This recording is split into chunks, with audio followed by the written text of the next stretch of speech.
Hello everyone, Fred here. In this installment of TPP Dynamite, I'm going to be discussing my thoughts and feelings on some recent news that's dropped about the upcoming Mission Impossible movie, Mission Impossible Dead Reckoning Part 1. Namely, the movie's reported impossible runtime. First things first though, if you haven't already, let me encourage you to subscribe to my channel. I regularly post reviews of films, books, and movies on this channel. I'm also an author of adult and young adult mystery novels. To date, I've released 3 books, The Women in White, The Lethal List, and most recently, Textbook Murder. All of them are on sale now, and there are purchase links in my video description below. With that in mind, and without further ado, I'm going to dig right into my topic for today. So last week, during the Paramount panel at the 2023 Morgan Stanley Technology, Media, and Telecom Conference, Bob Bakish, president of Paramount Global, said that the first test screenings for Mission Impossible Dead Reckoning Part 1 have begun. His actual words were, "I haven't seen all of MI7, but I've seen a bunch of it. We actually just did the first test screening for an audience last week, and the audience lost their mind. And it's still too long. They've got to cut it. But the movie is insane. It's like a complete thrill ride. And Tom, he's very good." The Mission Impossible movies have basically been a gold mine for Paramount Pictures since the first one was released in 1996, though the 3 most recent ones have also been major critical hits. The last one, Mission Impossible Fallout, has even been described in some circles as the greatest action movie of all time. I personally loved Fallout, though it did have its problems, and coincidentally, it was the longest film in the franchise thus far, clocking in at about 2 hours and 27 minutes. Mission Impossible Dead Reckoning is basically supposed to be a massive 2-part film event that will end the Mission Impossible franchise, or at least end the tenure of Tom Cruise's Ethan Hunt character, who's been the lead protagonist across all Mission Impossible films thus far.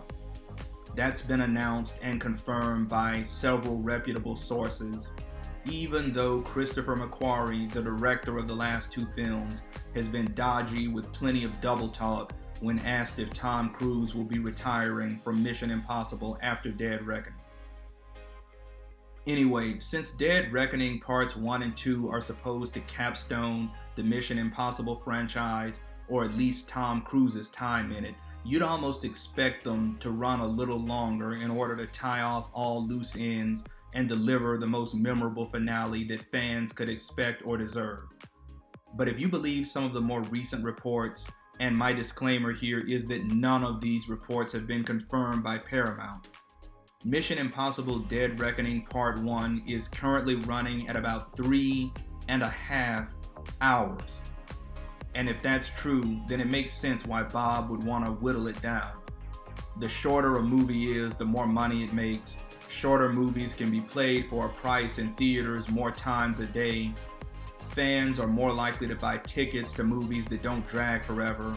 Fans who see shorter movies are less likely to get bored and report that boredom to other fans who haven't seen the movies and who might then decide against buying tickets so that they won't be bored as well. I understand all of those reasons, but honestly, I wouldn't mind sitting through a 3.5-hour Mission Impossible movie as long as Tom Cruise were starring and Christopher McQuarrie were directing. Of course, I'm a consumer, so I'm not thinking like a film studio or a producer out to make money on films. And of course, other consumers may feel differently from me on this, but I've always been of the persuasion that a movie's length isn't so much an issue as is a movie's content. For instance, the original Lord of the Rings trilogy, aka the only Lord of the Rings film or TV content worth watching, came out in theaters when I was a kid. The Fellowship of the Ring and The Two Towers clocked in at about 3 hours each. The Return of the King was 3 hours and 20 minutes. I watched each of those cinematic masterpieces as a child and enjoyed them without complaint. Although I did have to use the bathroom a few times and I did need some serious concessions to tide me over. But my point is that I don't have a problem with sitting through a gloriously good movie that also happens to be gloriously long.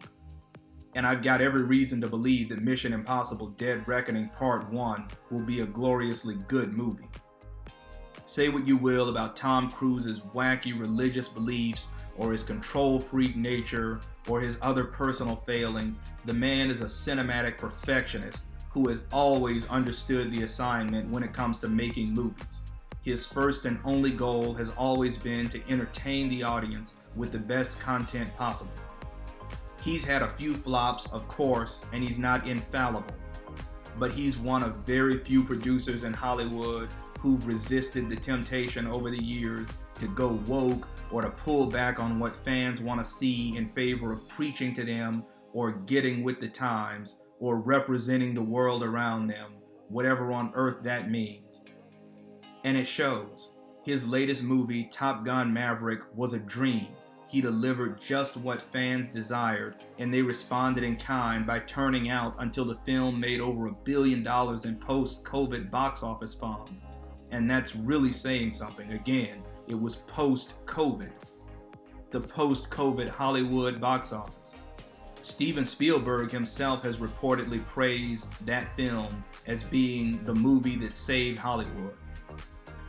Christopher McQuarrie himself is a top-shelf director, producer, and writer who, in my opinion, has yet to truly let an audience down with a film that he personally directs. He directed the last 2 Mission Impossible films, both of which were box office behemoths and the most critically acclaimed films in the franchise. In point of fact, he even directed the only good Tom Cruise Jack Reacher movie, the first one. So his working relationship with Tom there dates back, almost over a decade now. So at any rate, I really do think there's more than enough evidence, the people involved, their cinematic past, the breathtaking first trailer, etc., to go ahead and conclude that Mission Impossible Dead Reckoning Part 1 would probably not be a disappointment if it got the 3.5-hour theatrical release. And really, even if we do get a shorter theatrical release, I probably would still be interested in eventually seeing the longer cut, either as a Paramount Plus release or maybe a direct-to-video release of some kind.